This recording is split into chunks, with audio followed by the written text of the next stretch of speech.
Imagine a year when the September 11 terrorist attacks weren't the worst thing that happened.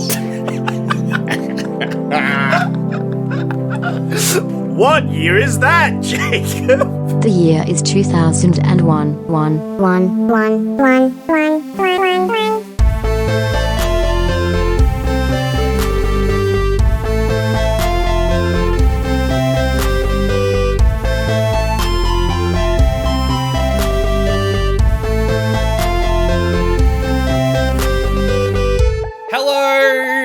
And welcome to Oldie But A Goodie, the podcast that is for all of 2022, reviewing movies from 2001 in the order they came out in. My name is Sandro, joining me as always is Zach. Hello there. And to talk about this very special movie this week, we have brought in one of our guests who is always on to talk about high-quality comedy movies. Always high-quality comedy movies, whether that be Bachelor Party or Critical Condition or Dumb and That actually wasn't too bad. But joining us is Jacob. Welcome back to the show. Bingo bango, good to be here, Sandra and Zach. Thanks for having me. Absolutely. And we're talking about Saving Silverman, also known as Evil Woman. Jacob, I heard you had quite a fun time watching this one. So, look, the thing is, I was going to expect to come in here being like, this is the worst movie ever. I hate that you made me watch it. You know, it was worse than 9/11. But I feel bad about saying all that stuff because the ending was good. So it was, that's my view. It was like, it has the best ending to rest of movie ratio I've ever seen. Okay. I think this movie started on a hill and then fell down the hill, smacking its head on every rock on the way down, but somehow landed on its feet at the very end. Yeah. You're not sure how you got here. It's a weird one. Zach, yeah, what did you think? I'm guessing negative as well. No, I think this is the greatest movie we've ever watched. I mean, I laughed once in it. That was pretty good. You laughed once? Yeah, I did. How many times did you laugh, Jacob? Okay, well, I don't want to give it away when, but I think I laughed also one time. Yep. And I cheered at the end. So one laugh, one cheer. One laugh and a cheer? Yeah. I think inwardly I was cheering, I think. Oh, actually, 2 laughs and a cheer. 2 laughs. Oh, 2 laughs. I might have laughed twice, but I don't know at what second time I might have laughed. But I know one time was the main funny bit, and I don't think it was meant to be that funny. I just found it very funny. Yeah.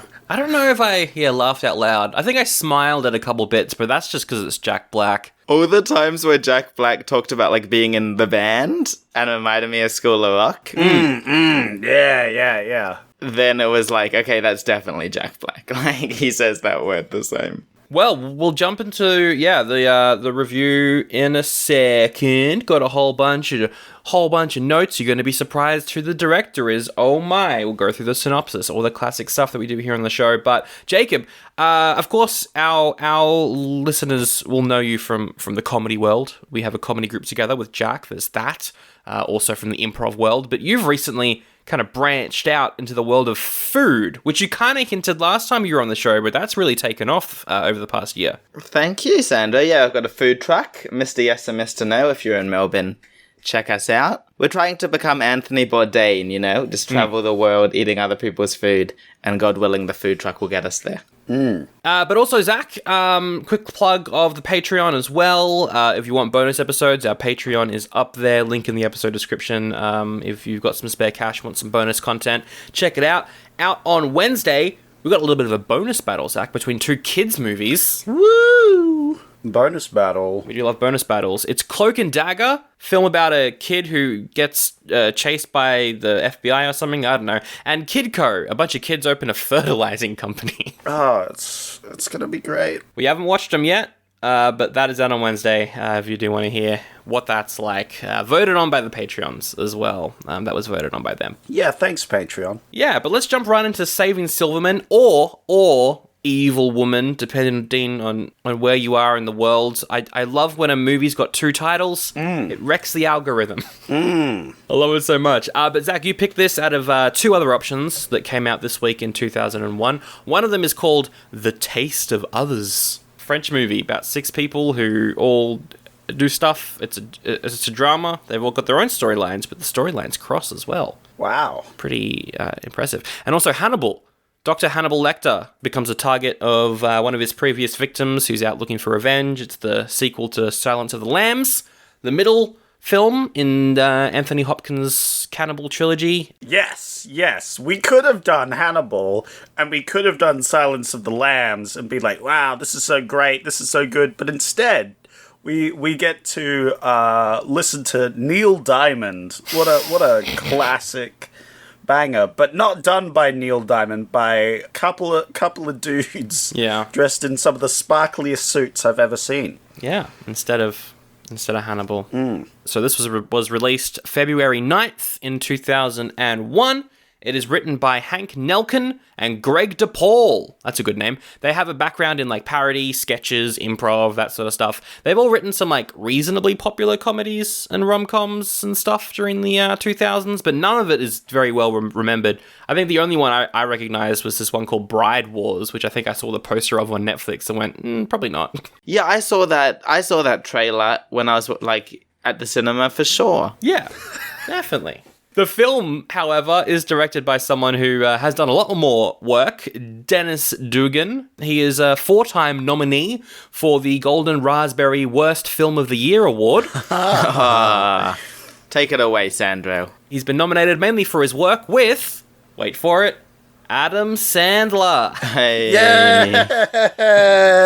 Everyone's favorite. Yay! He has directed Jack and Jill. The worst one, Grown Ups 2, Don't Mess with the Zohan, I Now Pronounce You Chuck and Larry, Big Daddy, and a good one, Happy Gilmore. He did do that, but he did all the other ones. So, yeah. My dog is named Dunkachino after a scene in Jack and Jill, so maybe I've got him to thank. Maybe. That's a good point. At least something good came out of Jack and Jill. Exactly. One good thing came out of it. Well, I don't know, because those films are well known for Adam Sandler just doing a lot of like weird improv stuff. They're not super well scripted. Do you think he allowed a lot of improv on this set, Jacob, or do you think it was quite a scripted film? There was also physical comedy that honestly, look, a lot of it wasn't good, but some of it was, maybe the best part. Yeah. So I definitely think a lot of that would have been taken, you film that 5 times, different improv. The dialogue, you know what, I'm going to say yes. I think Jack Black at least was riffing a little bit. Little bit, I would say so. Also, there is the version that we watched of the movie is not actually the theatrical version. We saw the R-rated, uncut edition. Yeah, extra racy. That's what I was going to say, because, there was a bit of boobs. Yep. A lot of swearing as well, which I was quite surprised by. Yeah, this was the unrated version. There was a theatrical cut, so I kind of assumed that maybe a lot of the riffs were in this version and not the other one, because they do kind of swear a lot more. I don't know. Don't you love it? The old days of comedies when they could have a whole new life on home media because they slightly changed some of the lines. Is that a thing of the past? Netflix now... Oh, maybe that's a business idea. Netflix releases, the adult version or the kids version. You toggle it. Oh, yeah, that's cool. They have a little toggle. Do you want boobs or not? Click. Maybe that's what you can bring back, Sandro. Maybe. Oh, no. I'm bringing it back.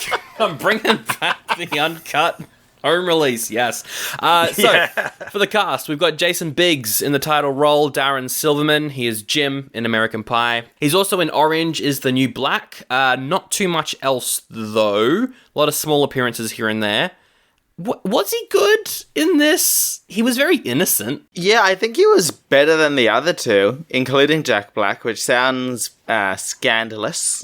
But I think he played a believable... When his hair didn't look stupid, I believed his character. His hair was... Yeah.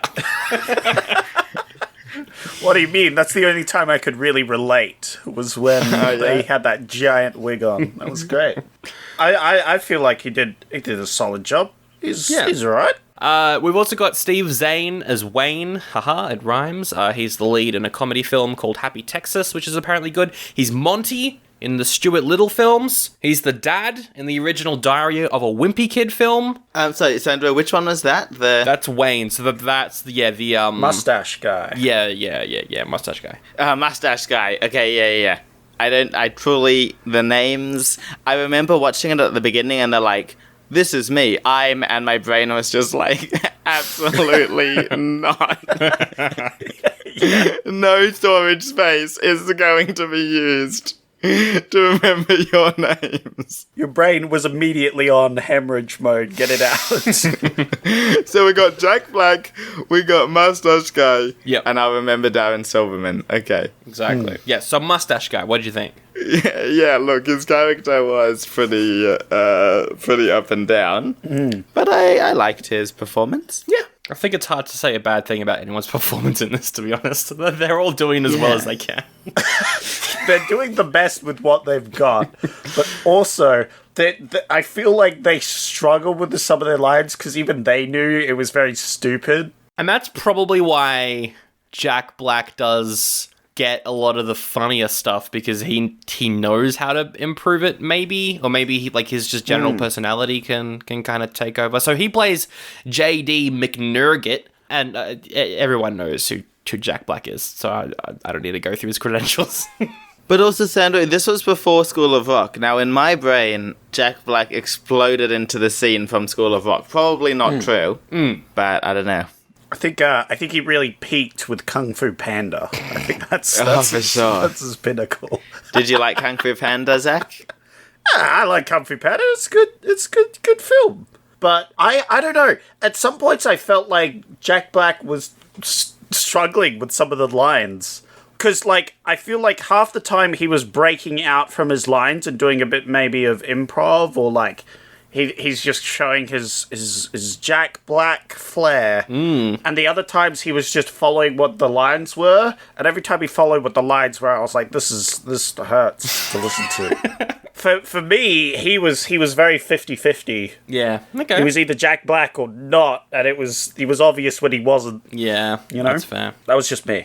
And this is one of many, many, many movies he did in 2001, so I'm sure we'll be seeing him again soon and pitting his films against each other.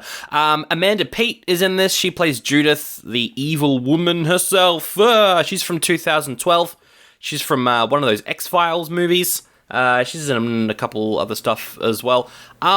Interesting character. At first, I felt like it was just them making fun of, oh, she's so controlling. She orders drinks for people, so controlling. But then they actually do make her a bit more manipulative later on, I guess. But it's a strangely written character. But she's good, I guess. She sells it. Yeah, they gave her a task and she completes the task for sure. Would you say it's a good task, Jacob? No, I would not. I didn't love her. I didn't love her character. Well, I think that's the idea, right? You're not supposed to like her character. She's the bad guy. I wish they attempted to, and I don't want to say redeem, because I don't think she's a bad person in the movie, but it would have been great if they added any context other than that one dumb flashback. Like why she's so controlling? Yeah. I mean, I guess it's the personality, but it also seemed like she was doing it intentionally in some moments. I don't know. Weirdly written character. Obviously, this movie's written by men, so, you know. Oof. Yeah, it's just like, my issue with it was that she was the villain, but not redeemable or likable in any way. Except then she became a victim. So now you want to be on her side because she's a victim, but still not redeemable or likable. But also the heroes weren't likable either. That's true. That is correct. Maybe it's a problem with the movie as a whole. Yeah, maybe the whole movie's bad. Whoa, Sandro, I don't know if I go You that can't far. say that. You can't say that. Amanda Detner's in this. She plays Sandy. She's in one of the Final Destination movies. She dies in one of those. And then she's in on all the rest as well as archival footage. Love it. And finally, R. Lee Ermey plays the coach, who is, of course, the gunnery sergeant in Full Metal Jacket, a role that shaped his career because that's all that he's done in every single film since that came out. It's just the same thing. He was great in this. I mean, of course he is. He was great. He is pretty funny, though. And I like what they did at the end to get us all cheering. I thought that was very good. For sure. It was pretty jarring because the last movie I saw with him in was Full Metal Jacket. Yeah, we did it last year on Patreon. Yeah, and then we watched this, and he is not a serious character. he's a very comedic character, so it was a little jarring. But that's all right. Reception, 19% on Rotten Tomatoes. Is that lower than last? No, I think Valentine was 13, right? So it's slightly... 11. So, yeah. Ooh, slightly higher. The audience score is a lot higher than the critics one, though, coming in at 51%. 5.9 out of 10 on IMDb. Again, like last week, Cinema Score is back because we're in the early 2000s. So if you don't know what Cinema Score is, what they do is they go to like the opening weekend screenings of the movie and they get the audience to rate it. And the average rating is C+ for the film. So quite middling. Well, that's better than D, which I think was last week. It is better than last week, yeah. So, pretty average, but pretty scathing from the critics' side of things. This movie somehow cost $22 million. I am going to make you guess the box office. Keep in mind, though, that box office is for the PG-13 version, which I think had significantly less nudity, barely any swearing, less racy content in general. Even though it's only about 6 minutes shorter. I don't know how they shortened. Okay. Guys, I goofed up. I was on the Wikipedia after watching it, and I saw I goofed. No. Cheating is highly encouraged in this section. Oh, yeah, cheating is encouraged. I reckon somewhere between 25.5 million and 26.5 million. Whoa, that's so interesting. Zach, what do you reckon? Well, that's the question. What did you say it cost? 22 mil. If I was to guess, then I would have said probably around 25, I think. Okay. Because if it did badly, and I hope it did, I think it did, then I still think it made its money back with star names, the star power it had. But yeah, 25 would be my guess. Yeah, 26 mil is what it made back. Funnily enough, The Wedding Planner, film that we decided not to cover, is still absolutely owning the box office at this point and becoming a very popular rom-com. But of course, we didn't do it. Yep. Whenever I'm on this show or I listen to this show and a movie this bad made money, it's just like... Yeah. Let's just do it, guys. We could get 20 million. Yeah. You know what I mean? Like, it can't be that hard. Exactly. And then make 6 mil? Are you kidding me? Give us 1 million, we could probably make 20 million. I did see a YouTube video essay, though, which is obviously how I receive all my information, about how, like, these types of movies, like the American Pie Will Show Boobs movies died when the internet allowed kids just to search up boobs themselves. Yep. So maybe we missed it. There's 2 taglines. Well, there's heaps of taglines for the movie, but I've gotten the 2 most credible taglines that are on the DVDs and posters. You both got to give them either a thumb up or a thumb down. The first tagline is 2 best friends plus 1 girlfriend equals war. Love it. So is that a thumbs up from you, Jacob? That is not, I'm afraid. Okay. Yeah, no, that's bad maths. What? I will give it a thumbs down. I don't like it. It's 3 best friends. Yeah, what was the third? Yeah. I think what they're saying is the 2 best friends are Mustache and Jack Black versus the girlfriend, because Silverman is kind of just... I guess. He's there. He's in the middle. Because he's not at war with her, you know what I'm saying? They're at war over him. Still feels a bit sus to me. I feel like it's just a dumb line. Yeah. Second tagline is, they swore nothing could come between them. Then she came along. It's also bad. Yeah, it's pretty bad. I reckon, do you guys ever make your own? Yeah, sometimes. Okay, well, how about, I'll do my best. How about something like this? A sexy lady who's good at karate stole their friend. Yeah? Is that something? Hell yeah, that's way better. I like the good at karate bit. That really gave me I was like, oh, she's good at karate. She is surprisingly good at karate. Or is it kickboxing because of the flashback, right? Oh. To MMA fighting. There's a bit of punching though, so maybe it's like taekwondo, that's more like leg-based, but also a couple punches. I don't know. I think it's mixed martial arts. Maybe. Yeah, maybe I'm just showing my racism there, just saying karate when I meant to be more specific. Maybe. I don't know. I really think her character's in depth, and you've ignored the depth of this character, Jacob. Exactly. Wait, I'm going to search up what martial art does Judith do in saving?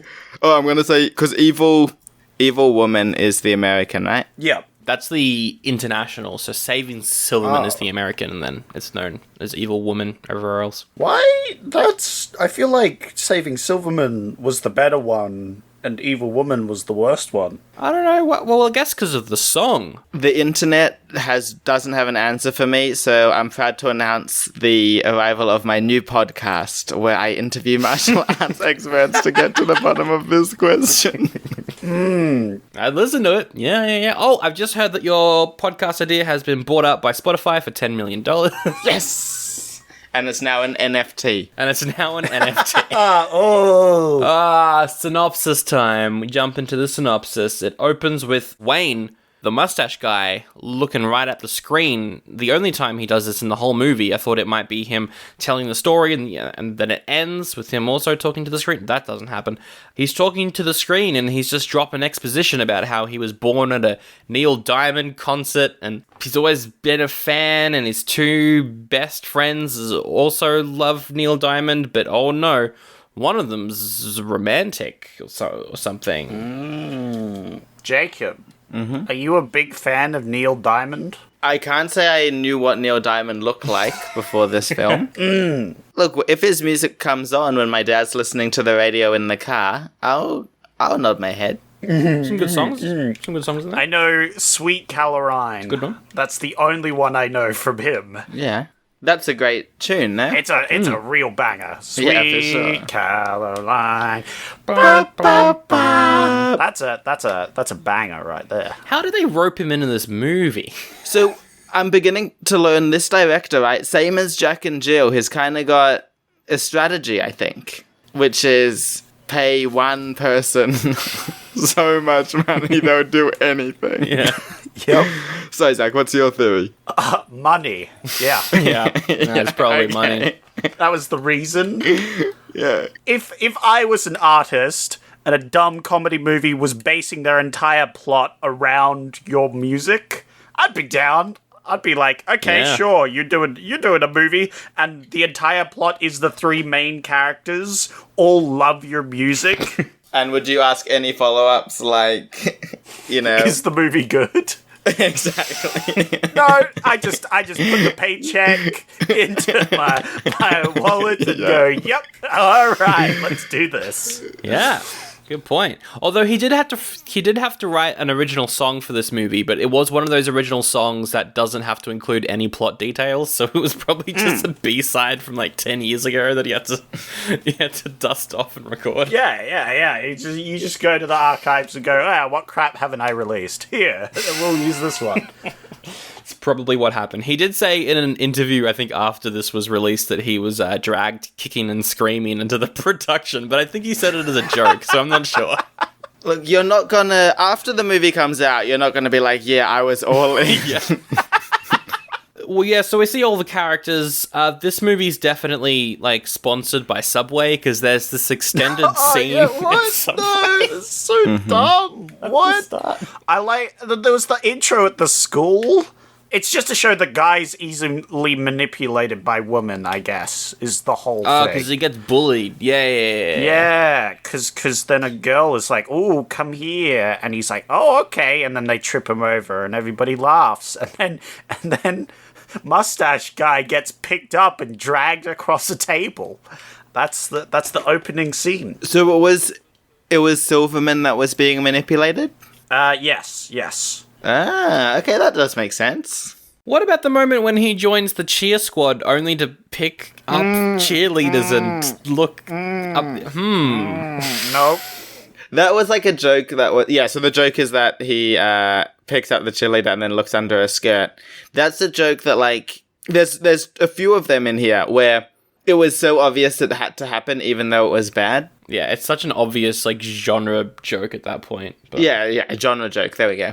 they all have, like, a Neil Diamond cover band. Why isn't Jack Black the singing lead? Because he's not super famous yet. But Tenacious D was, like, a thing at this point. People knew that he could sing definitely better than Jason Biggs. I think the gag of the singer being really bad is better than the guitarist being really bad, would be my argument. Yeah, and I guess because he's the main guy, the whole thing is they lose their singer. I think the joke is that they lose their singer and replace them with someone really bad, so... No, Zach, that's not the joke. They lose their singer and replace them with someone really bad who is Indian. That's sorry, the joke. I got that. Now you got a good joke. Sorry, I'm glad you specified that. It's seriously like movies from like this era. If they wanted a joke, it's like, okay, is it about a fat person, a gay person, a woman, a minority? If not, like, it doesn't get to be in there. Yeah. Oof. So what's his name? Silverman had a crush on Sandy, but she left town to travel the world with her circus family, because, to quote, her dad's a strong man, her mum's the bearded lady, and her brother is a dog-faced boy. Which is pretty funny, because you see the boy there first, and you're like, that boy looks like a dog. Yeah. The amount of makeup and stuff to do up this one kid so you could see him for like 2 seconds. It was a lot of effort for this one joke, I feel. It was a lot of effort for the one joke. There's kind of payoff where apparently he got rabies. Yeah. And they thought about putting him down. Oh my god. You can't do that to a child. Yeah. What the fuck is wrong with you, you monsters? But anyway, the proper movie starts when they're all hanging out in a bar, and Judith walks in, the evil woman herself. And when she walks in, the song is such a meme that I was genuinely taken aback when it started playing. The song Come My Lady. The soundtrack of this film, pretty solid though. Just like last week's movie, solid wall-to-wall tunes. The main character's like, oh wow, that lady's hot. You should go try and bang her, Silverman. I did like that. Does teach you a lot about their character, right? That they see a hot lady and they're like, you've got to go. Yeah, Silverman's got to go. Yeah. Because the mustache guy goes over and is like, hey, and she's like, no, go away. See, this was the point in the movie where I was like, oh, wait, is the joke going to be that, oh no, she can think for herself. This is so, like, oh, she's so controlling. Is that going to be the joke? Like, is she not actually going to be manipulative at all? That wasn't the joke, but that was the joke for this sequence, because I'm like, oh, she's saying no. So controlling. And she says go away. Yeah, so then Darren Silverman comes over. And he goes away. But then, Sandro and Zach, who is the absolute lowest member of our society? Who has the lowest cultural and social capital in our society? Who could be let into a bar? Yeah. Exactly. I think you'd probably think like maybe a pedophile, you know. Absolutely not. It doesn't get worse than a magician. Ah, gross. Oh. In their 50s, bald. And balding. Oh. And wearing like I think he was in costume. Using magic to try to pick her up. That's when you need a real hero in Darren Silverman. Yeah, because he comes in and she's like, this is my boyfriend, and he just goes along with it to get rid of the magician. Well, she grabs him. Well, yeah. And, like, forces him to sit down, because that's the whole point. She's controlling, right? So evil. So, they're together now, 6 months later. Yep. Oh, wait, did you say 6 months, Sandra? 6 weeks. Okay. Sorry, 6 weeks. Because 6 weeks, that's their getting together anniversary, question mark? Yep. 6-week anniversary. First off, does anybody celebrate? He's a hopeless romantic. Yeah, sure. So, I think the joke, forgive me if I'm wrong, but is celebrating the 6-week anniversary and gives her a gift because he wants to have sex with her. And they haven't had sex yet in 6 weeks. Are you saying he was just trying to butter her up so they could bang? That's crazy. I actually am suggesting that. Oh my god. A man would never do such a thing, Jacob. A man? Yeah, look, imagine a man celebrating an anniversary if not for that reason. Anyway, she says she's saving herself for marriage, apparently. And he's like, cool. Yep. Me too. And then it's so funny because she makes him go down on her. That's really funny. And then she won't return the favor. So funny. Comedy. Comedy. I like also, we've got to set her up as an evil woman. What would an evil woman do? Well, she wouldn't go down on him, but make him go down on her. Which is pretty rude. You know, that's rude, but it's not evil. That's not a fair relationship. Yeah, exactly. It's not, it's definitely not, we have a word in Hebrew called a mensch. She's not being a mensch. Yeah. But then he's like, can you satisfy me? Clear, open communication. And she already has porn for him to watch, for him to look at. That was kind of funny. She's planned it. She's planned it out. But then she turns off all the lights. So what's the magazine gonna do? Oh, good question. Yeah. I mean, that's pretty evil, wouldn't you say? That's pretty evil. bad. It's That's evil. pretty manipulative. Evil stuff. Pretty controlling. I like how it's 2001 and the topic of the boyfriend going down on his partner is comedy. Because it's 2001. Yeah. So then we hear a pretty cool song by Groove Armada as she goes to meet all of his friends. We learn that Neil Diamond has a restraining order on the three of them. That was a funny concept when they brought up the fact that Neil Diamond has a restraining order on them, but then they immediately ruin it by doing a Family Guy cutaway gag where you see why Yeah. he has a restraining order, and they ruined the joke that way. I thought, anyway. No, I think that's fair. It's that classic thing of it's better to leave it in the imagination as to why they've got a restraining order. Because they just sort of... It was kind of funny because they just, like, as a side thing, they just add, oh, yeah, because of the restraining order. And they could have just left that. But, yeah. I think, let's use this example to do some analysis, right? Yes. I think it's indicative of these guys as comedians, the writers. Sometimes less is more. Like, a good comedy writer wouldn't have put that scene in, and then we just laugh, oh, I wonder what they did for the restraining order. But these guys seem to be very much of the more is more school. Yeah. Where, nothing is left to the imagination. Although I did laugh at, well, not laugh, I think I smiled at the scene where they talk about how Silverman's butt has gotten bigger because Judith has made him get butt implants, and we see the surgery, and he's awake during it, and it's a very fake-looking surgery, but I went, okay. How expensive is plastic surgery? How much did he pay to get his butt done up? I'm just wondering. Maybe that's the evilest thing she does in this movie.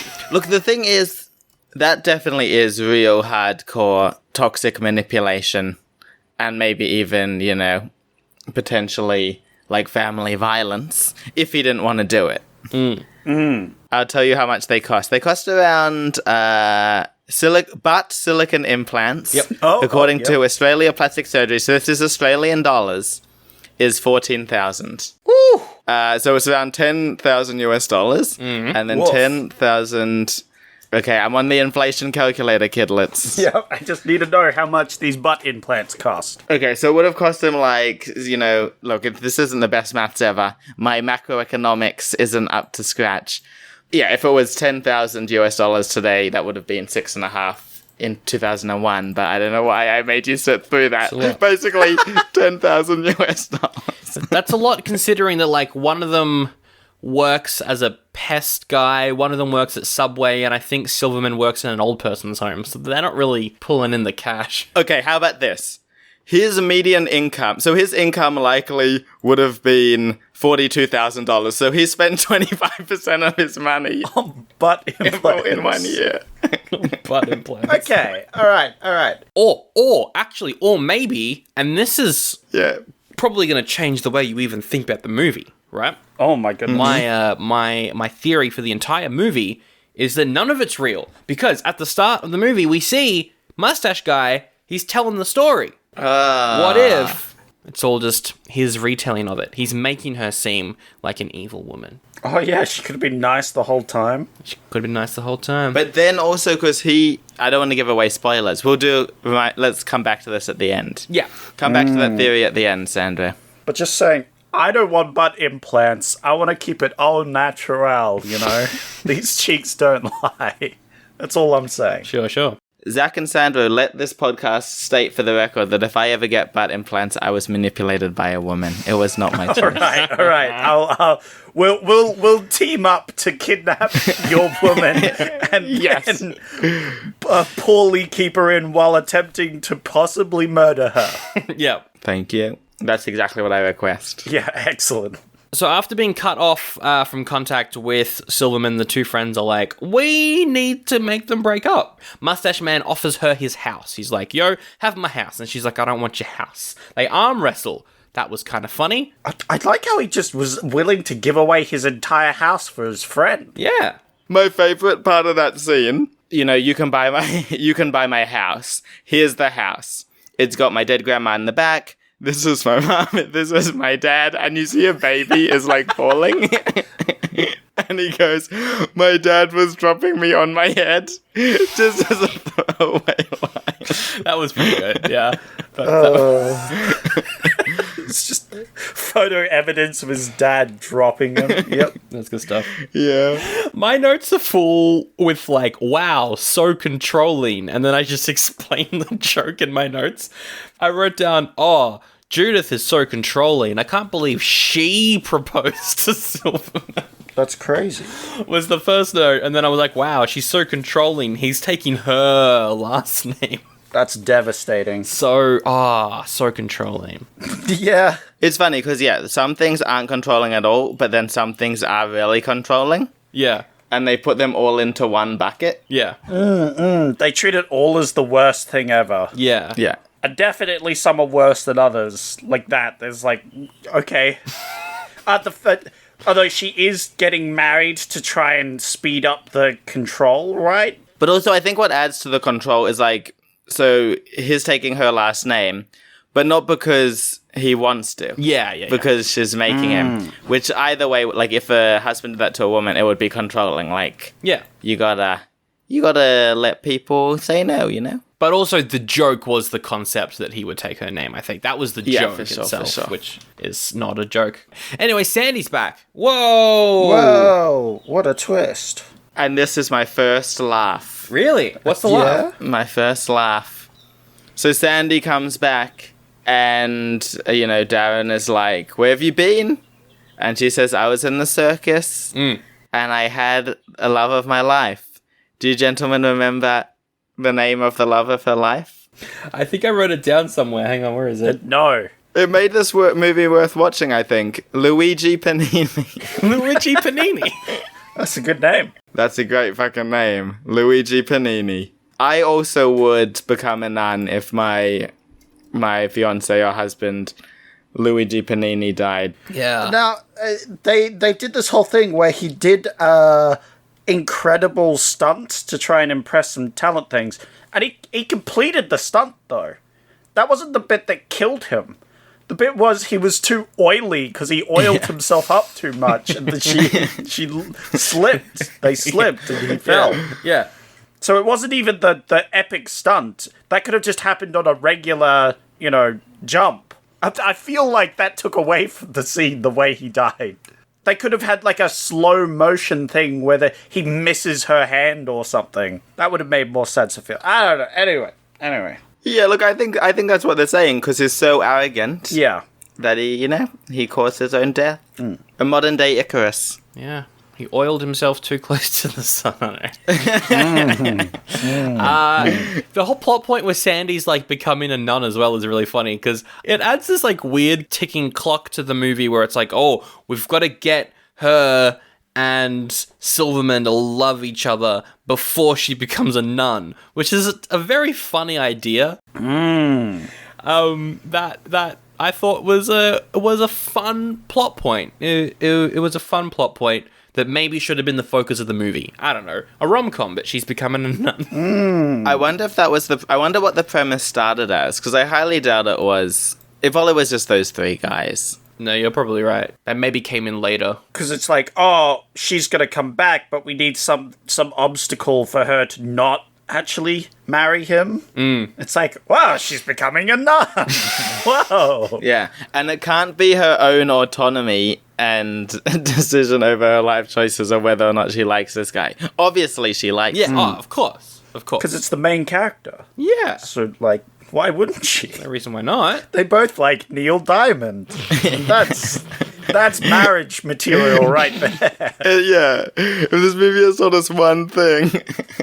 Yeah, Neil Diamond can bring any people together, platonic or otherwise.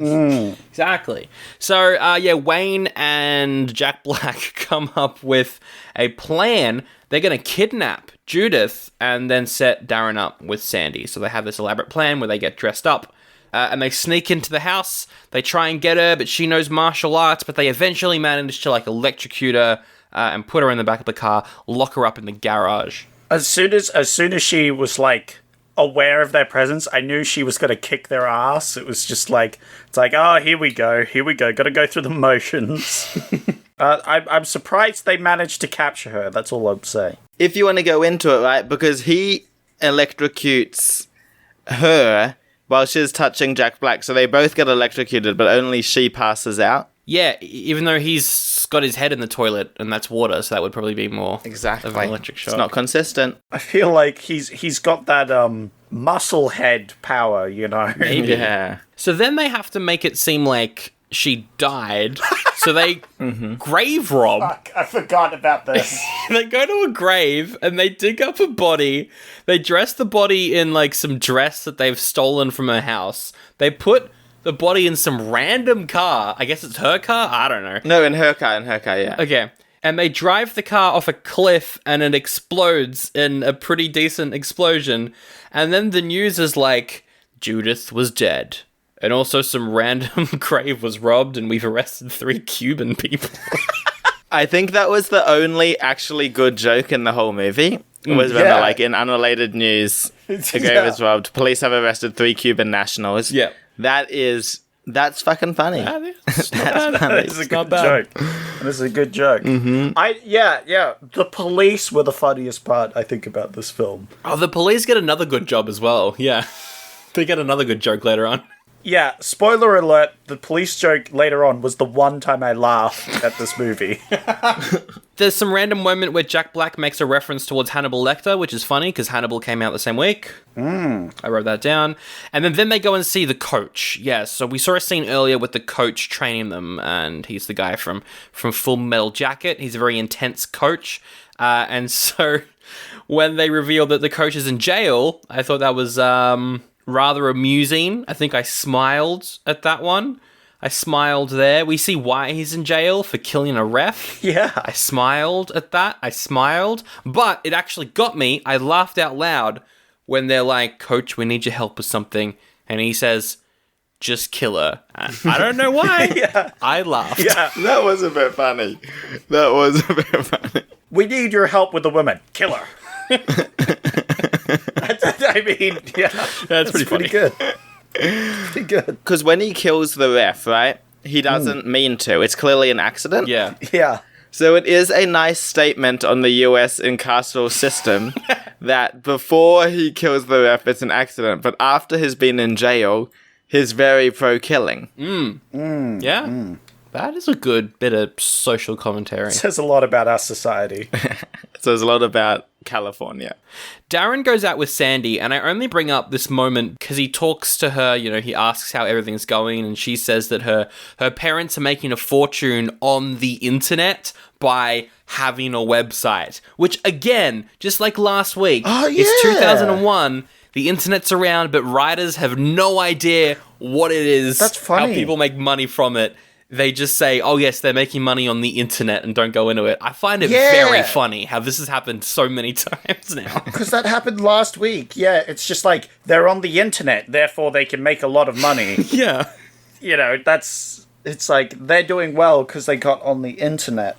Because they don't know how to make money on the internet. Yeah, like no one knows how the internet works now, I guess. Like in 2001, in terms of making money. I don't know. How was the internet in 2001, Jacob? Do you remember? I was an early adopter. My family was. We used to have Microsoft Encarta, but we had the internet in 2001. Google was only around in 2000. Yeah. So we weren't really using Google yet.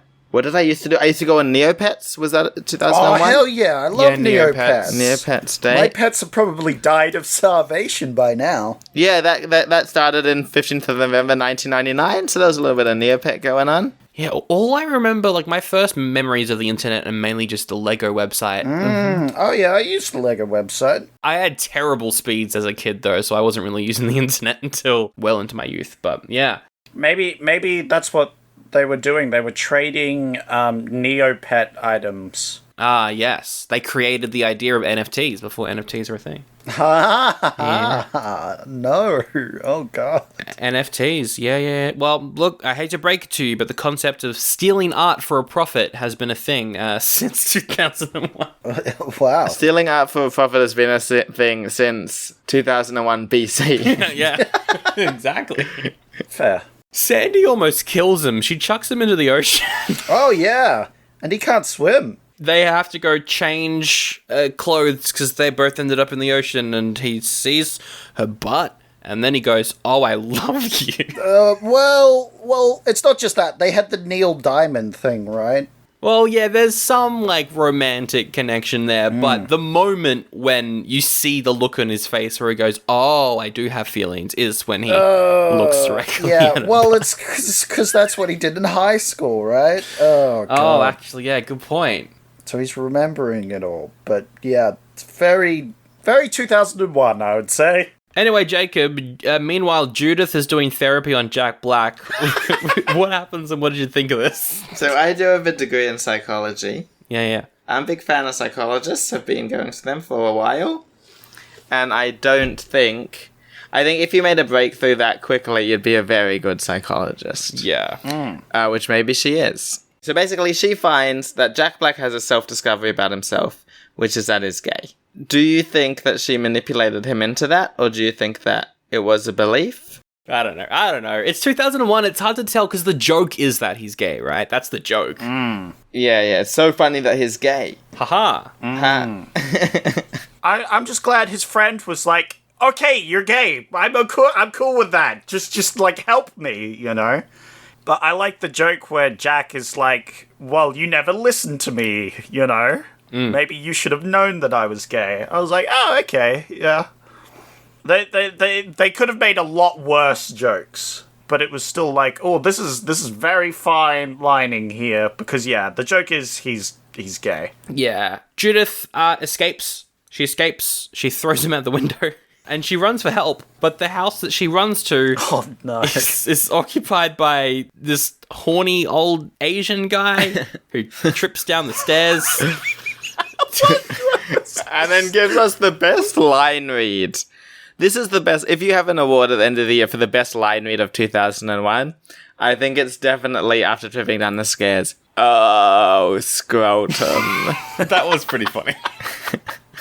Why was this a scene? It's so dumb. I don't know. So she steals the truck, drives it in front of the police station. Mustache Man shoots her with a dart and then covers her with a tarp. And this is the one scene where I laughed out loud that I remember laughing out loud at. Because then the police come out and I was like, oh, okay, how the hell is he gonna get away with this? Because he's just shot a person and knocked them out and then just covered them with a tarp. And the police come over and it's like, "Hey, what's going on?" And I, outside, was like, "Oh, how are they gonna solve this?" And he's like, "Oh, it's the angry goat that escaped from the zoo." And the police are like, "Okay." And they move on. And I was like, what? That's how you solve this problem, movie? You just come up with this problem, and the way you solve it is they just go, okay. While that is funny, I reckon if you had a van like that and were dressed like that, people would believe anything. Yeah? That is true. That is true. But also, it's a shape of a body in front of the police station. I don't know. They could have been more curious. It was just like the idea was, how does the movie figure out how to solve this problem that they just came up with? And the solution that they came up with is the police are just like, Okay. Sure. Yeah. And they move on. That's a good and point. for some reason, that I just think, because I was like, wait, how are they going to solve this? And it was just like, okay. Yeah. That made me laugh. I was like, oh, yeah. I mean, comedy is, subverting expectations, and It subverted my expectations, that's for sure. one comedic moment that I think they could have done more with is the scene where Silverman goes on a date with Sandy, but he can't stop bringing up Judith. So Mustache Man puts, electric clamps on his nipples and shocks him every time he brings up Judith in conversation. And they did nothing with this idea. Yeah, but it also doesn't stop him from actually saying Judith. No, of course not. It just shocks him afterwards. Like, this is something you do before the date to get him ready for it, right? And then you could have the scene where he has it and is saying Judith and he's getting shocked from it. Like, because it's aversion therapy, right? Surely they should have had, a scene beforehand where they were doing it. Yeah, look, for aversion therapy, you're right, it wouldn't work. But if I strapped something to your nipples and I said, hey, if you say the word Judith, I'm going to electrocute you, would you say that word, If I was accidentally saying it all night, yes, because I was by accident. It wouldn't stop me accidentally saying it. Maybe eventually, after a night or so, I would stop saying it accidentally, but it would take time. That's the problem. Yeah. Yeah, I'd be very careful. I'd be extra very careful. That's fair. That's fair. Maybe the movie's right, and I'm wrong. Look, the movie definitely isn't right because their contention is it doesn't work. Yeah. But also, surely the motivation of the fact that you're trying to, convince Sandy that you're in love with her and want to be with her, that should be enough motivation. Probably. I feel like their relationship is a pretty rocky, sudden one that's not going to do very well. What do you mean? That's never the case in every single movie. Yeah, okay, so they're at the date, and Darren calls Mustache Guy to come help him out, right? Mm-hmm. Yep. And the Mustache Guy is self-filleting himself. Yep. Or trying to. Yep. Which I thought that was actually pretty funny physical comedy. I hate to say it, but I thought that was pretty funny. I like how it was set up earlier. It's one of the few jokes they actually set up. Yeah. Why is this the joke that gets set up and not, the other ones? Excellent question.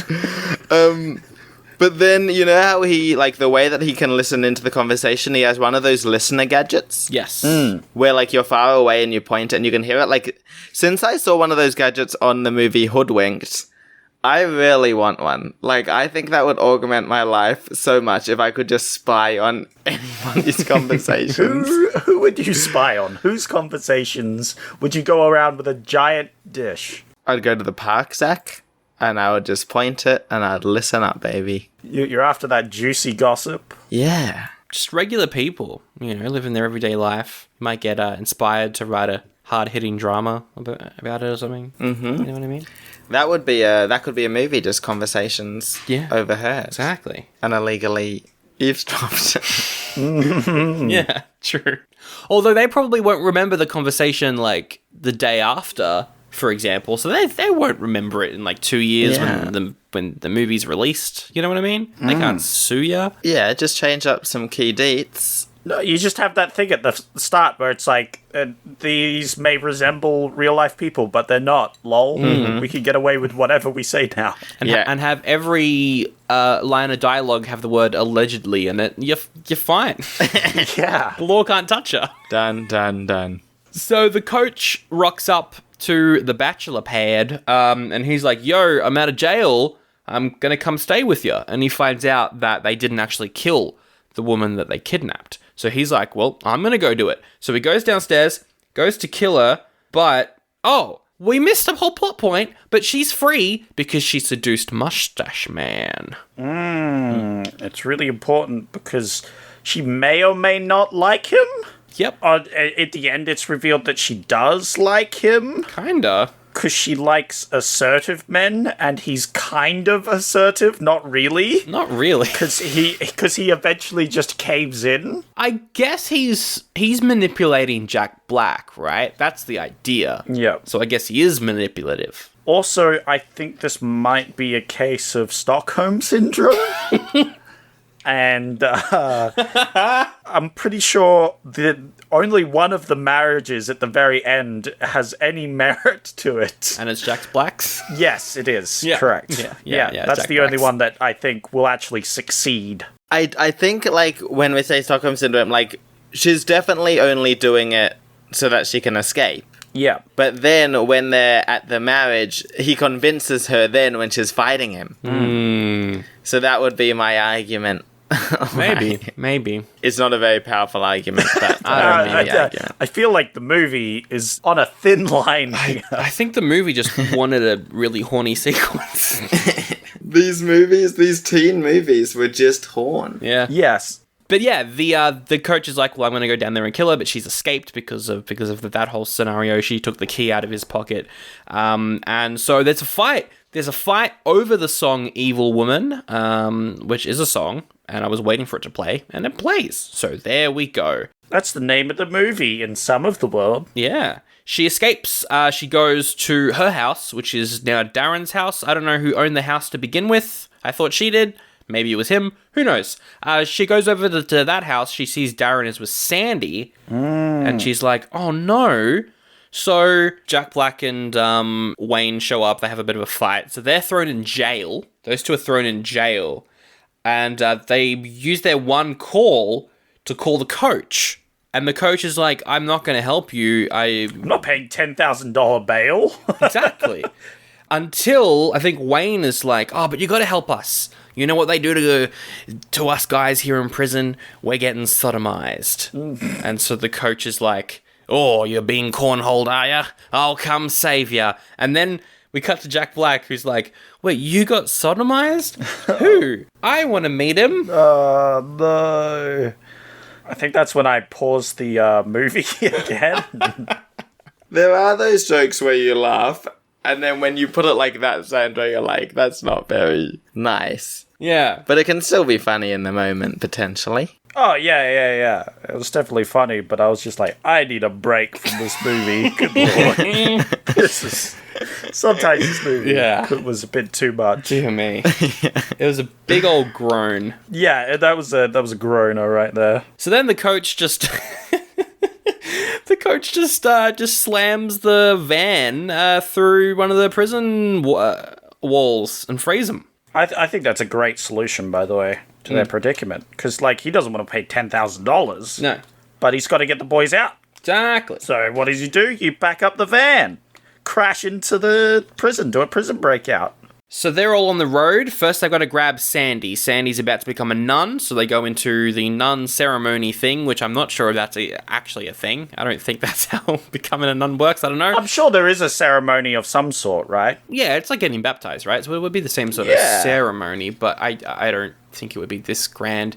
But anyway, they crash that. They take her into the van, and yeah, the older nun's like, lost another one, which was funny, I guess. Yep. And they go to crash their wedding. But first, they need to kidnap Neil Diamond Why?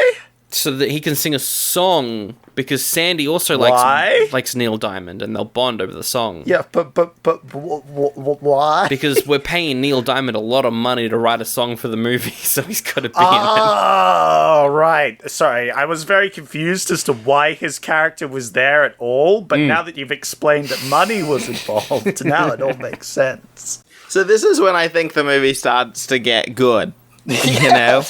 So we've got a real showdown coming. We've got a wedding. We've got a, if you have anything to say it now, that thing. That's going to come up. And we've got Neil Diamond. And this is the second time I laughed, was when Neil Diamond goes, you're the guys who've been sending me all those naked pictures. Because you don't have to think about it much. They would have been. I think that's, that's definitely true to character. Yeah. It was kind of funny when the coach thinks that he spots a police car tailing them, so he just jumps into traffic and gets ragdolled around the highway. Yep. It was kind of funny, but not funny enough that I laughed. But I was like, haha, that guy from Full Metal Jacket sure has made a career out of this whole thing, hasn't he? He is the best character, I think, in this film. But anyway, the wedding scene, Jacob, take us through what happens here. We see that there's a wedding and the band is playing the music. They get to the point where it's like, if anybody has anything to say it now, if ever hold your peace. And then Neil Diamond starts playing. Yeah. Yeah, he starts playing a jaunty. And then the band, rather than be like, what's this guy? They join in and they're like, Well, I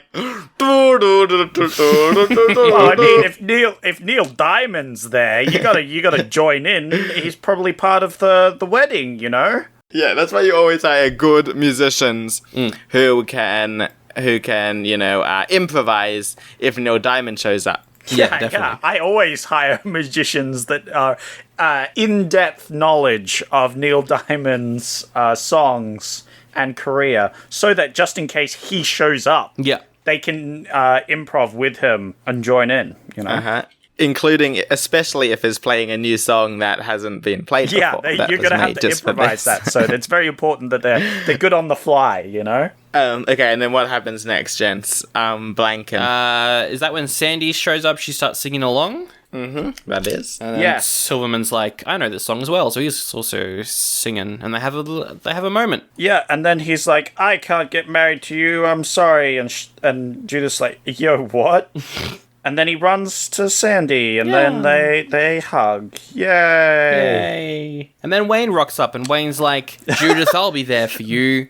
And Judith is like, yeah, he has the same moment that they just had before. Now it's Judith and his moment. Yeah. And he sings the song that Neil Diamond is playing. And she runs to him and picks up a chair and slams it onto him. That was great. I was like, yeah. She wrestler slams it. That was good. I like how she was like, yeah, you ruined my life. And I was like, yeah, that was good.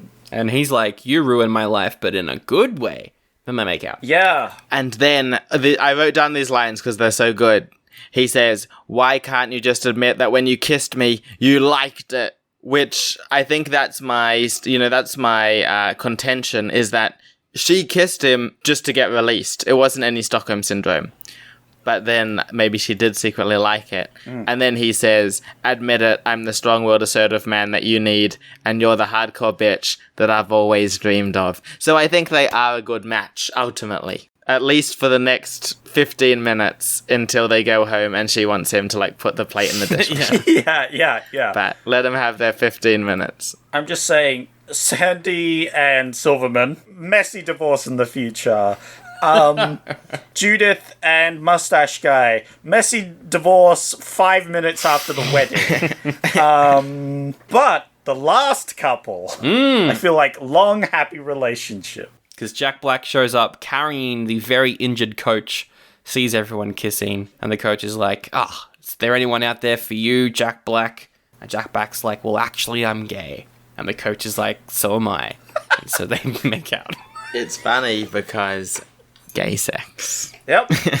And then they all get married at a Neil Diamond concert. And then the credits start playing with them all singing on stage with Neil Diamond in front of like an arena. Yeah. But it wasn't a massive arena. Like Neil Diamond would play the big arenas, right? This was like a medium-sized arena. Because this is at a time when CGI wasn't there where you could like fake a crowd. So you either needed dummies in the audience or real people. I liked it. Sure. This little ending song, because they had a thing where they would like sing a line and then like not subtitles, but just like little words would appear of what they were saying. I thought that was pretty cool. Yeah. Actually liked that little sing thing that they had at the end there. That's the end of the movie. That is Saving Silverman, also known as Evil Woman. Jacob, between an oldie, a goodie, or you could even say that this earns one of the awards. What would you rate this film? Yeah. Wait, there's a Dead Dad Award when it's good. What's the Dead Dog Award when it's... The January movie. January movie, yeah. January movie.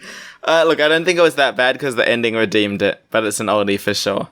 It's an oldie, yeah. Well, because Critical Condition got January, and I feel like that was not only not funny, but that was, like, hard to watch. Whereas this was at least slightly engaging. Like 10% engaging. Oh, I had a few breaks in between. I don't know how engaging it was. There were moments where it was very unengaging, I would say. But yeah, it's not the worst thing I've ever watched. It's true. It's not the best by far. So what do you think? An oldie or a goodie? I'll give it an oldie, but I'm floating the idea of giving this a January award. You do want to float January? Yeah. I'll float the idea, but I think I'm just giving it an oldie. I laughed once pretty hard at it, but Yeah. the rest, it's, yeah. See, for a January movie, for me, though, I also feel like it needs to feel like a movie that no one had faith in. Yeah, whereas they definitely had faith in it, and I feel like this wasn't the worst. Like, Jack Black's there, he's pretty good. Yeah. Obviously, the coach is pretty good. Like, there's redeeming qualities to this movie. Yeah, I don't know. I think I will just go oldie. Yeah. But if Jacob does want to do January, then, you both went January, so I guess it earns it. This is my thoughts, Sandro and Zach. One day, God willing, I'll have a girlfriend, and I'll be on holiday with her, and we'll be at a romantic place where there's no internet. Yeah. So the only films that I've got to watch are films that you guys made me watch and then sent me the download to. And I would consider watching this with her. You consider this over Splash? I'd consider watching this. Like, would I actually? I don't know. Would it be a lapse of judgment if I did? Yes. Yes. But the January movies that you guys have watched before would 100% be, I wouldn't even think about it. Yeah. That's true. That's my view. So even floating the idea of watching this makes it not really a January. That's fair. You know what I mean? That's fair. Yeah. That is a good point. Yeah, that's fair. That's fair. It just gets an oldie. Look, it has some jokes and they have not aged terribly well. There are some movies that I've watched where the only thing getting me through is the knowledge that I never have to even think about this movie ever. And this isn't one of them.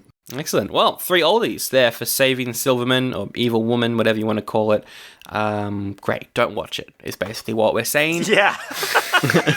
You don't need to watch it. There's other better comedies out there. Go watch anything else Jack Black's done. Watch the donkey scene from Bachelor Party. Yeah. It's like 2 minutes. Yeah. You'll get more laughter out of it than Just that this scene. time.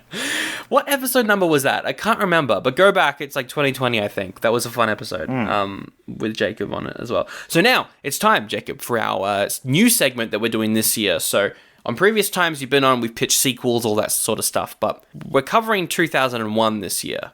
And Jacob, what is more popular in 2001 than sequels when it comes to continuing a movie story? Like a remake. A remake. There is remakes, but there's also crossovers. Oh. Okay, to be fair, I have no idea about Marvel and all that stuff. So, yeah, they're the guys doing their crossovers, right? We're not doing that. We're more doing like Alien versus Predator, that sort of stuff. Okay. Whereas it's just 2 things and we combine them. What I've got is I've got a random number generator. It's going to generate a number between 1 and 161, which is every episode that we've done. I'm going to press generate.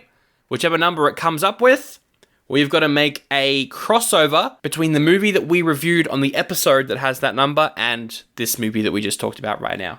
Okay, I think I got my head around that. Which is going to be tricky because you might not know what the movie is, and therefore we'll have to explain it to you. Yes. And then we have to make one. It's going to be interesting. It's going to be a good Which time. will test our memory. Well, I could just get... I don't have the exact number of movies that you've actually done on the show, but I could just get that, and we could just do it between your movies. I guess. Nah. Guys, you think that... First of all, I listened to lots of your episodes. Yeah. Ah, very good. But second of all, I reckon I can work with the synopsis. We'll be fine. Yeah. Excellent. I think Jacob can figure it out. He's a smart guy. I am pressing the generate button right now. Let's see what we get. 140. Oh, that's very recent. That's recent. The last 2 have been quite older ones, so it's good to have something that doesn't stretch the memory too much. 140 is From a Whisper to a Scream. From a whisper to a scream. That was the horror anthology movie we did last year with, that was, the necrophiliac guy. It had, the witch doctor. Oh! Well, so Jacob, that's a horror anthology. So it was like 4 short stories set around a town. Okay, my brain's percolating already, Sandro. Because I see in the Wikipedia page... So the historian relates 4 horror stories to local journalist Beth Chandler, who has just attended the public execution of Julian's niece. Yeah. Convicted for murdering her husband. So I reckon the movie opens with a public execution of literally any of these guys. Yep. Maybe even the coach, he feels like an expendable one. Or maybe even Neil Diamond. Neil Diamond's like, you're not getting me back. Neil Diamond's getting publicly executed? Oh, no. You could have both the friends, because they kidnapped and tortured a woman. Mm-hmm. They're both getting publicly executed. That would mean you would have to, like, Jack Black wouldn't be in... Unless they have flashbacks with him in. What if, Wayne gets killed, and then Jack Black tells a bunch of spooky stories? I would say Jack Black is the only one left alive, and he's explaining how each of his friends died. Yes. That's the connecting thing is all the friends and how they died. Yes, and that's great. And he goes through each of them, and like it's all to do with their terrible marriages that don't work out at all. Yeah. Or they could all be killed for their greatest vulnerability. So the guy, Silverman, his vulnerability is that like he's manipulated by women. Jack Black needs to eat. Yeah, well, mate, because like if he's telling all the stories, the movie can end. The very last scene is him taking a sip of milk and then just exploding. I don't know. Oh, yeah, that's right, because he's lactose intolerant. I forgot that was a joke at the very start of the movie. Yeah. Silverman gets manipulated by, let's say, a random other woman, and then Sandy gets jealous and, like, murders him in a whole rage. Yeah. But then he comes back to life and kills her or something. When she's like older and a nun. She goes back to being a nun. Yes. I'd say Judith and Mustache Man, they keep trying to one-up each other on controlling each other till it becomes like a Saw situation. Ooh, that's good. Yeah. But they both end up in each other's Saw situation because they like hire other people to kidnap them. And so they're both doing their own Saw things, and in the end, they both die. And in the end, I want it to all be revealed that Neil Diamond was the one that was manipulating them all the whole time. He hired this woman to seduce Silverman, and he made sure that they both died at the end of their Saw troubles. And he, in the end, gives Jack Black a big jug of milk that he explodes on. That's good. I like it. And the coach just gets executed for his war crimes. Yeah. Turns out it's the same character from Full Metal Jacket. Yeah. Timeline doesn't add up, but who cares? All right, next segment. All right, it's time for everybody's favorite segment, the segment that we're all familiar with. It's time for Rotten Reviews. It's the part of the show where I get reviews from Rotten Tomatoes, and I get these two lovely gents to try and guess their score. Obviously, Jacob, you've been on the show before, right? I have been. Yeah. So you would know that the scores go from 0.5 to 5, and that I'm just going to read out the audience review, and you've got to guess between that 0.5 and 5. You obviously know that already. I obviously am aware of that. Great. Yeah. Awesome. So I don't need to explain it to you. Excellent. Yeah, great. They start at 0.5. They go 0.5, 1, Yeah. 1.5, 2, 2.5, then it skips 3, 3.5. Wait. What's wrong with 3? Hold on. And can you get 0 stars?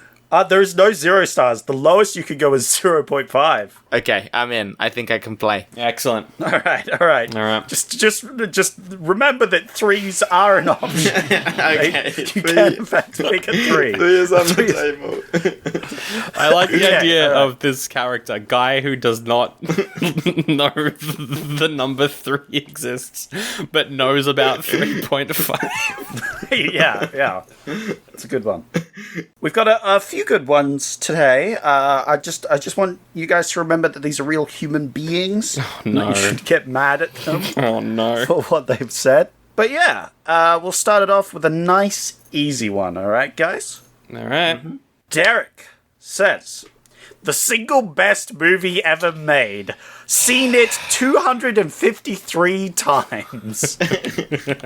Which is equivalent to 379.5 hours or 15.8 days of watching time. That feels bad. So do you think this man, I'm just putting it out, has watched it that much?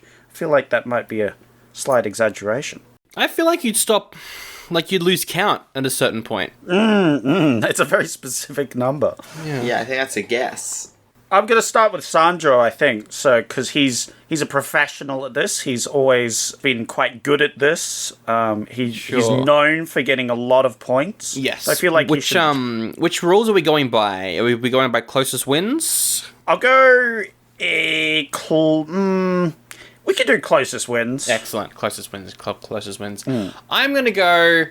it's kind of unfair that I'm going first because I feel like it's really obvious that it is 5 out of 5. So I will go 5 out of 5. But Jacob can obviously also go 5 out of 5 and we both get a point. Actually, Sandro, I don't think we watched the same movie. Because in the movie there's a scene whereby the gentlemen have a graph. And they're pointing to the graph. And the numbers that Jack Black speaks don't correspond to the numbers written on the graph.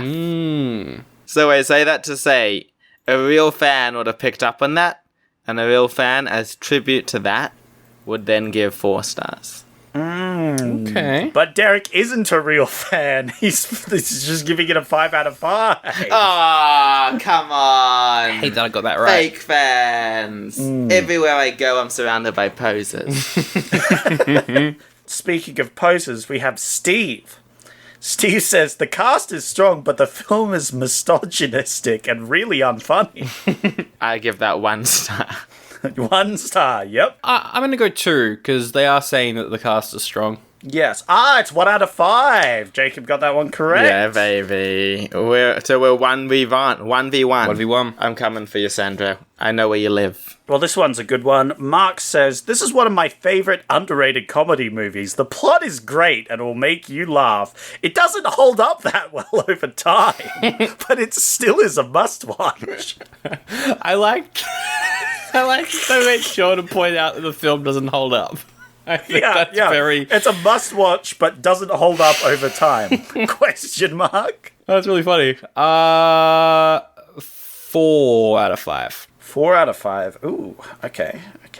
Just because I'm feeling a little bit competitive, Sandro, look out the window, because 3.5. Ooh, 3.5. 3.5 is closer because it's 3 out of 5. Bingo bango. It's 3 out of 5. So I believe, going by our rules, Jacob gets a point. Does indeed. Levin says, I am crazy about this movie. I put myself in Mustache Guy's place. Oh, he wants to kiss Judith. Give me 5. All 5. Hold nothing. Full 5. All right. Oh, I don't know. I'll go 4 again, I think. Well, this one's a tie because it's actually 4.5. Oh, tie. Ah, come on. 4.5. So because I'm cruel, I'm going to say neither of you get a point. That's fair. Even though go by our rules, closest gets a point, it would be both of you closest. I'm going to be mean and not give you any points. We have Daniel, who says, can be described in 2 words. Dumb and terrible. Dumb and terrible translates to a solid 1, I reckon.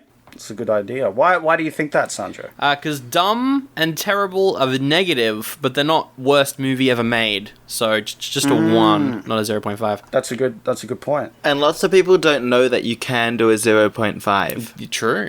Yeah. I'm saying 1 too. Oh, you're going 1 as well. Well, you're both right. It's a 1. I felt that. I knew that person was too stupid to know that you could do 0.5. Whoa, don't be mean to poor Daniel. God. Max says, and this is probably one of the greatest reviews I've ever seen. Mate started watching this on Netflix. Looked so bad I checked the reviews here. Seemed bad. Told my mate to stop watching it because it's apparently bad. He stopped watching it. Said it seemed a bit bad anyway. That's a good one. That was a journey. And then he left a star still? Yeah, he's rated it. You have to rate it to post a review. Very rarely do they admit they haven't watched it. Yeah. Yeah, because it seemed Often really they bad. haven't, but has admitted it. I'm gonna say 1. You go with 1. All right, Sandro, what are you thinking? I feel like it's 1 as well, but I'm not... do I play it safe or do I... No, I'll do it because I will lose if I tie. Yeah. Because I'm currently a point behind, so to force a tie, I will go 1.5. It's 0.5, Ooh. so Jacob gets the point. Closest wins. Turns out Max knows that 0.5s exist. He does seem like a smarter guy. All right, we've got 2 more left. We have Deadly, who says, I'm amazed that I managed to sit through this mess. Yeah. 1. I hear Sandra, but that's a rookie error. Everybody knows that that's a 2 review. Well, it's actually a 0.5. So Sandro gets the point. Mess gets 0.5. Interesting. What are the scores at the moment? I am on 3. Jacob is on 4. Which means we come to the final question, and we know what happens at the final question in a battle. Triple points. It's double points, Aw. but close, Sandro. You were really close. Damn. But you can squeeze a victory here, I believe, if you get this one right. Yep. Daniel says, I laughed a total of 2 times. Yes, I counted. That's not a good sign. Well, here's the thing. I also laughed a total of 2 times. So you could really feel Daniel's review here. You know what he's thinking. I feel it. And this is a different Daniel to the other guy. Yeah, there's 2 Daniels. They were both Daniel S's, by the way. So it might be the same person. The guy that I do the food truck with, his name is Daniel S. Yes. But I don't think he would leave a review. He's not that type of person. I laughed 2 times. Yes, I counted. And I think if I was going to rate this, I would give it a 2. Yep. Maybe a bit less on a bad day, but it's a good day. So let's plug in to the algorithm 2. I want to get it right. I'll go 1.5. Well, the winner for this evening is Jacob with a 2. Thank you. Oh. That felt good. I was nervous. There you go. So he gets 2 points for that one. 2 points, so that puts you on 6 points, doubling me. I'm only on 3. Well done, Jacob. There we go. Well done. Thank you. Well done. Good work. And your prize is... Let everyone know where they can find your stuff. You plug your things. Hell yeah. Yeah, if you didn't win this, you weren't allowed to plug anything. It's true. Type Mr. Yes and Mr. No into any social media. Not TikTok, not Snapchat. And you will find the Mr. Yes and Mr. No show. And if you ever want a food truck for a party, function, event, etc., yeah, go to our website, swing us a message, and we'll come by. Yeah, excellent. And the links to, a lot of that will be in the episode description as well, so you can check that out there, as well as links to all of our stuff. If you want to keep in touch with us, we have an email address, oldiebuttagoodiepod@gmail.com. We're on Instagram, oldiebuttagoodiepod. Facebook as well, same address. You can rate us on Spotify or Apple Podcasts or whatever app you use. That helps get the show out in front of more people. And if you do want to help us out, if you've got some spare coins, just kind of hanging out, don't spend them at Macca's. Don't do the loose change thing. No. Go to patreon.com/oldiebuttagoodiepod. Get yourself some bonus episodes. And of course, big thanks to Josh Cake as well for our theme song. Check out his stuff as well. Link in the episode description. It's all there. That's everything to plug. Yes, that's all of it. Now I've got to make some choices right now. Yes, you've got to choose next week's movie. Now, one thing that we've been doing, Zach, is we have been getting the guest, of course, to read out some of the options as well. Jacob, do you wanna read the first one? I'll take the second. You take the third, and I take the fourth. And then you take the fifth. Okay, so do you say I'll take the first? You take the first one. I take the second one. Then you take the third one. Now I know you don't know what thirds are. So just do the one after I do the second one. Yeah. And then I'll take the fourth one and you take the fifth one. Yeah, so I'm going to read it out, but just before I do, we're skipping the number 3, right? We just go over to the next one. No. You do that one. No. Okay. You just do the one after I do the 2. That's the fourth one. I'll do the fifth one, and then you do the sixth one. All right? Yeah, that's fine. That's fine. Okay. Great. So I'm sweating right down now. to earth. Trying to get to this man. So the first movie, Down to Earth. Chris Rock dies, but is given another chance to continue his life in the body of a middle-aged white man. Oh, and that's Chris Rock, the comedian? I think so. I kind of want to watch that. That sounds interesting. We have Motocrossed, a Disney Channel movie about a young girl who loves to motocross, but her dad disapproves. It's apparently a loose adaptation of Shakespeare's Twelfth Night. Wow. Next up, we have The Price of Milk, New Zealand comedy about a married couple and their 117 cows. When the wife starts to doubt this magical life will last, she sets up a dangerous test. Ooh. Sounds interesting. Sounds pretty good. I would like to see a New Zealand comedy. Yeah, that would be interesting. I love New Zealand comedies. This is such a good week of movies. Yeah. I'm writing them down to watch them. Yeah. Especially Recessed, School's Out, a full-length movie based off the animated TV show. Ooh. A bunch of kids undiscover an evil plan to get rid of a summer vacation at the school. Ooh, what an evil plan. Then we have Sweet November. Keanu Reeves, who I know is a big fan of this show, and Charlize Theron say they'll date for a short amount of time, but then one of them catches feelings. Probably. I'm guessing Sandro added that. What? I don't write these things. I know what you mean. Never. Those are some interesting options. I demand you do Recess School's Out. You demand. And then we play the PlayStation 2 game, Recess School's Out the game, and I can be nostalgic for when I was 12 years old.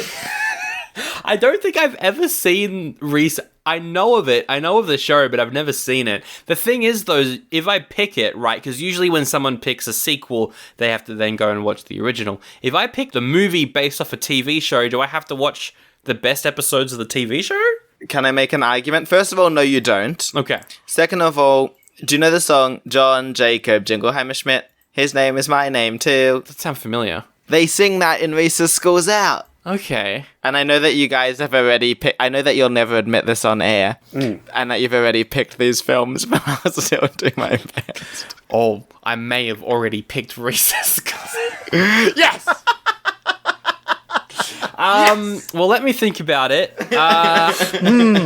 Price of Milk does sound fun, but it is 2001, and we did this year so that we could be nostalgic, and I kind of want to pick Recess. No, don't listen to Jacob. What are you doing, Sandro? Pick the New Zealand comedy. I don't think I've ever actually seen the show, but I'm aware of it, and I want to watch the show. I want to watch the movie. A lot of people love that show, so yeah. What? Yeah, Recess What? School's Out. No, why are we doing Recess School's Out? Oh, you gotta watch it. That sounds like the worst movie of all these options. You gotta watch Really? it. I don't think it's the worst one. It's not bad, Zach. It's good. Maybe Motocross would be worse, actually. Motocross sounds worse. But I think there's a lot here to kind of save for Patreon. I think like Price of Milk is definitely something that we'll add to the Patreon list at some point. But yeah, Recess School's Out next week. Time to get I nostalgia. cannot believe you're picking that one. Nostalgia God damn time. it, Jacob! No, what have you done? Hell yeah, I convinced you both. Nostalgia time. Excellent. And then we're gonna review... Look, I don't want to tell you what to do on your own podcast, but me and Jack would do a great Patreon episode where we review the PlayStation game. Hell yeah. Heck yeah. Great. That's next week. Recess School's Out. Yeah, I'll probably Google what the best episodes are and I'll just watch them for context, maybe. But let's wrap it up right now with the best quote from Saving Silverman. My favorite quote is one from Jack Black when they're talking about mimes for some reason, and Jack Black brings up the concept of what a mime will look like in the bedroom, and his impression is, I'm a mime. I'm a mime. I'm a mime. Yep. That's my favorite quote. I remember the line, oh, scrotum, but I really like the line when he's like, admit it that you liked our kiss, that one. I think that was a really powerful moment for me. My favorite quote is, if the cheese connects all the nachos, it counts as one nacho. That's just a fact. But I always separate my nachos when they're kind of connected like that, though. No, that's one big nacho. You're meant to stuff that in your gob, right? Okay. Oh, I've been eating nachos wrong my entire life, then. My thoughts on eating nachos is that they're doomed from the beginning. It's doomed from the beginning. It's like having pizza, but then there's like heaps of dough. Like, it's like doing a pizza they just fucked it. They fucked it. Like, they fucked the pizza. Like, it's just bits of dough and cheese everywhere. Yeah, why do you have to put it all on there and then bake it together? Just, like, relax, you know what I mean? Just relax, put them in bowls, melt the cheese, and then you can... you're doing, like, a dip situation. You want a more organized nacho situation. Correct. Yeah. Well, you're wrong, because big, massive, clumpy cheese, that's what I'm after. Get some nachos, get maybe some beans. Well, that conversation got very political very quickly. Yeah.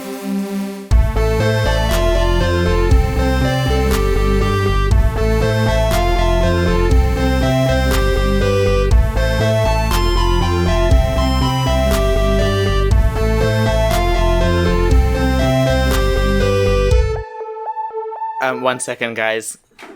It wouldn't be a podcast if my dad wasn't calling me during the podcast. 1 second. It wouldn't be, Yeah, no. absolutely. Mr. Dad, I'm currently at work recording a podcast, which I believe is part of my profession, and will be on my tax return. Please leave me. This is vital. This happened last time as well. It was a great moment in the podcast. That is a no. I cannot help out at the moment. Okay. Sorry about that.